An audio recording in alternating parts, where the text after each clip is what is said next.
the dream of becoming a millionaire appears to be the new normal. If you are not striving for $1 million on your bank account, why do you even bother with your life? At least, that is the feeling you get with today's hustle culture, and with the onslaught of online coaches who promise you that anyone who works hard, and according to their techniques, of course, is eligible to join the much sought-after seven-figure club, and who wouldn't believe that working hard is good enough to eventually become a millionaire. I mean, after all, janitors work hard, construction workers work hard, teachers work hard. Heck, mostly everyone who has a job in some capacity works hard. Whether it's putting in a few extra hours at work per week, picking up an extra shift, picking up the slack of a coworker, or just dealing with the mental drain of a 40-hour work week. But is working hard really enough to make you a millionaire? That's the million-dollar question, isn't it? Pardon the pun. Or don't actually. According to a study, 6 out of 10 surveyed Americans believe that they can become millionaires if they were willing to work hard. At the same time, 9 out of 10 surveyed millionaires believe that their wealth is a result of their hard work. If you're lucky enough to have clicked on this video, I'm going to break down a bunch of stats that show you exactly just who the real millionaires are and how the heck they inherited. Worked hard for their millions. Don't get me wrong. Hard work is always a good receipt for a foundation of obtaining the holy grail of $1 million. But that is just one of many things required. The other being a rich parent or family member. Just kidding, not kidding. Okay, sort of kidding. Let's get the party started on facts. According to the Global Wealth Report 2020 by Credit Suisse, only 1% of the adult population in the world have a household wealth of more than $1 million.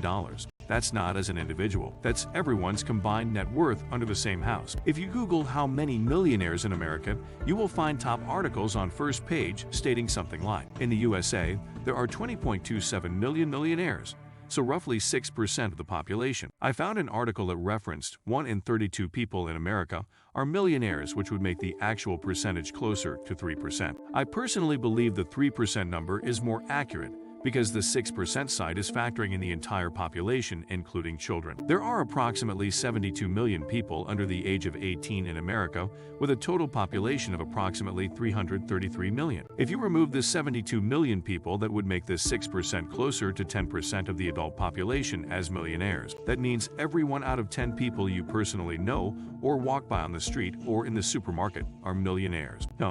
If you say so. Considering there are billions of hardworking people around the globe, one can conservatively conclude that the seven-figure wealth status is still reserved for the few, no matter how hard you are willing to work for it. Let's get into more nitty-gritty and differentiate between the two types of millionaires: self-made vs inheritance-based millionaires. Let's start with self-made millionaires first. If you go online and read articles about millionaires, you will be hard-pressed to hear someone write how they inherited millions. You'll even hear studies that emphasize, such as the one from Fidelity Investments, that around 88% of millionaires are self-made millionaires. On average, these current millionaires are about 61 years old with $3.05 million in assets. This gives us mere mortals a more positive outlook on our chances. However, it is noteworthy to consider that the definition of self-made is under much scrutiny, and thus this percentage needs to be taken with at least some grain of salt. After all, it has been claimed that Kylie Jenner is a self-made millionaire, which begs the question if her already famous rich family and family connections truly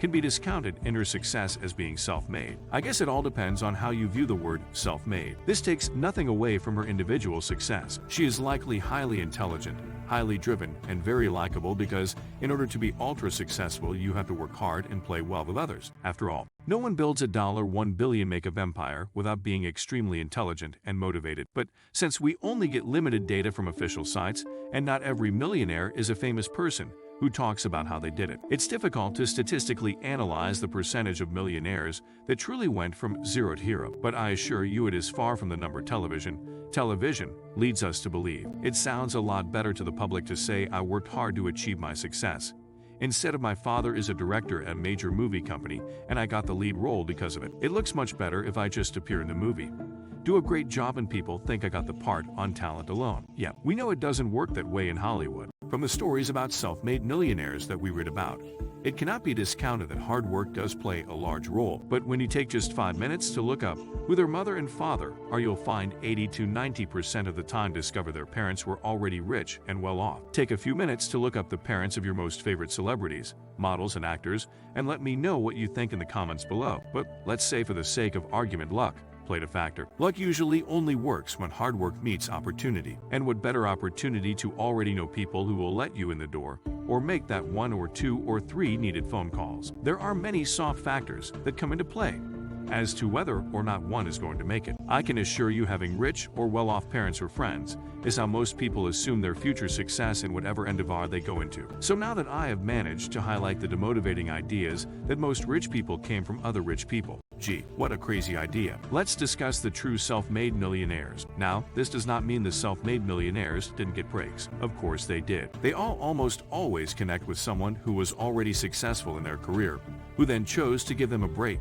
But for the self-made millionaires, the path is almost always much harder. So, how do self-made millionaires do it? Let us look at some interesting findings from a study conducted by Tom Corley, who has spent 5 years interviewing and researching the habits, activities, and traits of 233 wealthy individuals. Under wealthy individuals, these were people who earned at least $160,000 in gross annual income and had $3.2 million in net assets. Here are his findings. He found there are 4 main paths that true self-made millionaire take. First, we have the saver investor's path. Less than 22% of millionaires in his study got rich by saving and consequently investing their money. Having reached the 1 million mark in their mid to late 30s, they typically had a middle-class income, lived an extremely frugal life, saved 20% or more of their income, and started investing their savings very early on. Next is the dreamer's path. About 28% of individuals from the study became millionaires by following their dreams in whatever form, be it to become an artist, an author, or a business person. In about 12 years, they have amassed an average net worth of $7.4 million. What these individuals had in common was their willingness to work hard, more than 60 hours/week, and denied themselves of many luxuries including weekends, vacations, or buying a house. Some also liquidated their retirement savings. For most of them, the early years were the hardest, struggling to make basic ends meet. Third is the company climber's path. About 31% became rich by being employed, typically in a big company. Usually, they have devoted their life to the company they work for, as they steadily climbed the corporate ladder. It took them on average 22 years to accumulate a decent net worth of $3.4 million or more. Lastly, but certainly not least, is the virtuoso's path.